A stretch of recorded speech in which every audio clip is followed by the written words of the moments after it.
Hello and welcome to another update video about Solana. So on the Solana chart, we are currently dealing with a potential wave 4 pullback. Now, yesterday we obviously, and days before and weeks before, we discussed that we have likely started the larger degree wave 4 to the wave 5 to the upside, right? Of this 5-wave pattern that actually started in 2022. So looking at the bigger picture, I mean, this 5-wave move is technically complete. 1, 2, 3, 4, 5, indicating there's a high risk that we're starting a large wave 2 correction. Which might be, you might call it a bear market. I would just say it's a wave 2 correction, which could be quite substantial. But that is then where we need to take a look at local structures and say, okay, is this rally really over? I mean, looking at the bigger picture, the risk is high now. The risk is probably the highest than it's been in recent months because the price is higher and we visually have a 5-wave move up. The price got rejected at the all-time high and at the price channel's upper boundary line here, right? And we're still holding above Fibonacci support. So again, this is where we then need to zoom in and say, okay, is the structure already done? Larger time frame, we could say yes, but when we zoom in, it looks like we need another wave 5 to the upside as shown here. And so this is a wave 4 correction with one more high. And we also haven't reached the ideal targets. Again, they are ideal targets. The price doesn't have to get there. You know, there's no must, you know, nobody's telling the market what to do. The market will make the decision, but it would be ideal, right? It's all about probabilities. And we know that typically, you know, we get 5 waves up. And so we should get one more high at least to round about 360 to 380, maybe higher. But for now, I'm looking for higher still. There's a support area that will distinguish bearish from bullish momentum. Key support is $163. Additional support levels at $179, $196, and $220. And then ideally in this current correction. So what would I use, you know, for further evidence that really this larger wave 4 has now started? Because it is possible, obviously, that we're still in a third, but that doesn't change the levels. So the support levels are between $163 and $220. We've already reacted to the 220 level, but assumption is that we've started that wave 4. Remember that we talked about the third wave that is technically full. The wave count is full.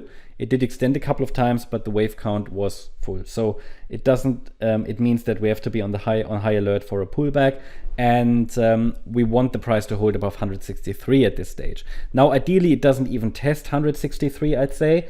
Ideally, we are holding even within this channel, but that remains to be seen. The center line of the channel could act as some support. So you can see that here we had some support here.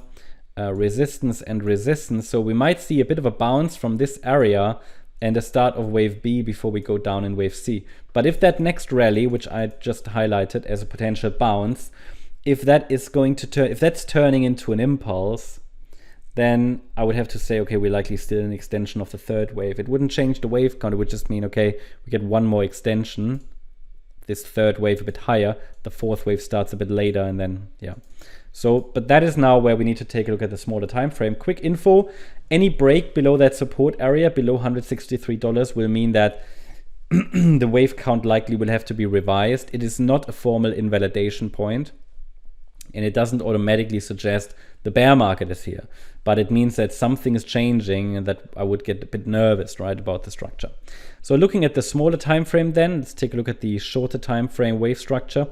This is the micro. So again, you might remember that I said the third wave is likely done, or at least the wave count is full.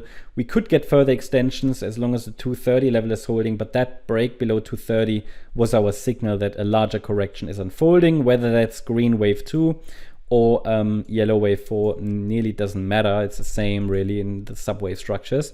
So it could be that this A wave is nearly done. We get the B wave bounce and the C wave down. The $220 level can act as local support. And then, the next support is 196.77, 179.25, and 163.29. So I would pay attention now to this local structure here. I mean, even more micro counting doesn't make much sense, but you know, if I had to, I would call this an A, B, C in wave A now. That's unfolding. But we now, you know, see a little bit of selling pressure here. So it is, you know, break below 230 was the signal, right? That's what we talked about. We even had a signal already yesterday, but it took a break below 230 to confirm it further. So that doesn't mean it drops in a straight line, at least it shouldn't ideally. And I'm gonna watch for a possible B wave bounce here at some point. Wave A could be nearly done without any signal so far that the B wave has started. Next, structural support. We can add the VRVP to the chart. That gives us some like volume profiles where we might see a bit of a bounce from. And the VRVP shows, oops, did they change colors? VRVP shows that also there's a bit of a cluster there around 220 all the way down to, I'd say, 203. So it's this area where we could see a bit of a bounce from. Yeah. Okay, that's the update about Solana. Hope you liked the update. If you did, please hit the like button, leave a comment and subscribe. And if you really like the content, then please check out the channel membership. Also, make sure that you follow us on Instagram and Twitter for additional content. Thanks a lot for watching. Bye-bye.